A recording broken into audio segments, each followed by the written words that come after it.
Assalomu alaykum qadrli kanalimiz kuzatuvchilari, e'tiboringiz markazida UFC va MMA olamida ro'y berayotgan eng so'nggi yangiliklar bilan Uzbek MMA kanali. Qadrli do'stlar, hozirgi dasturimizda har doimgidek UFC va MMA olamida ro'y berayotgan eng so'nggi yangiliklar to'g'risida batafsil gaplashamiz. Qadrli do'stlar, bugungi dasturimizni boshlashdan oldin, agar siz kanalimizda yangi bo'lsangiz, albatta kanalimizga obuna bo'lib qo'ying. Uzbek MMA kanali oilasi a'zosiga aylangan har bir kishi biz uchun juda ham muhim. Bundan tashqari, mana shu roligimiz tarqalishi mehnatlarimiz besamar ketmasligi uchun pastga tushib, bir dona like bosib qo'ygan bo'lsangiz, biz bugungi dasturimizni boshladik.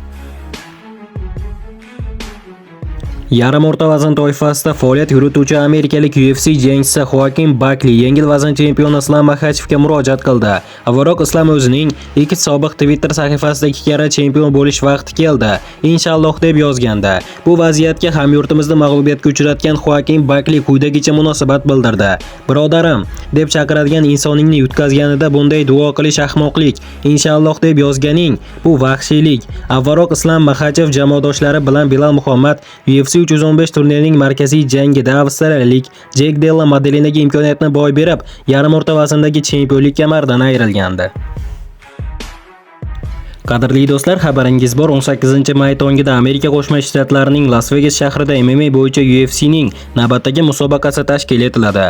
Oqshomning markaziy jangi yarim o'rta vaznda braziliyalik Gilbert Burns hamda ekvadoriyalik Michael Morales o'rtasida kechadi. Biz uchun ahamiyatlisi, turnir doirasida o'zbekistonlik UFC jangchisi hamyurtimiz Nursulton Ro'ziboyev Amerika Qo'shma Shtatlari vakili Dustin Stonesga qarshi oktagonga ko'tariladi.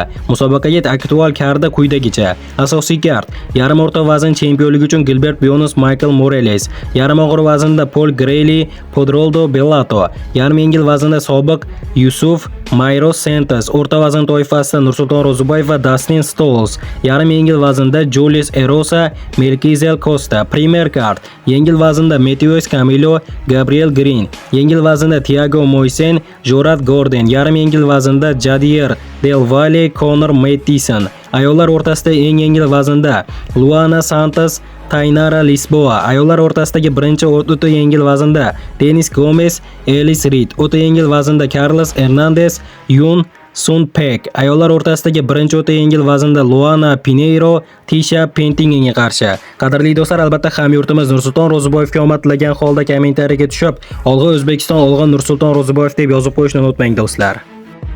Qadrli do'stlar, hozirgi dasturimiz xuddi mana shu yerda o'z yakuniga yetdi. Videoni oxirigacha ko'rganlarning barchasiga kattakon rahmat. Video yoqqan bo'lsa like bosishni unutmang. Keyingi dasturlarimizda ko'rishguncha xayr, o'zingizni ehtiyot qiling. Uzbek MMA kanalimizdan uzoqlashmang. Tez orada ko'rishguncha do'stlar.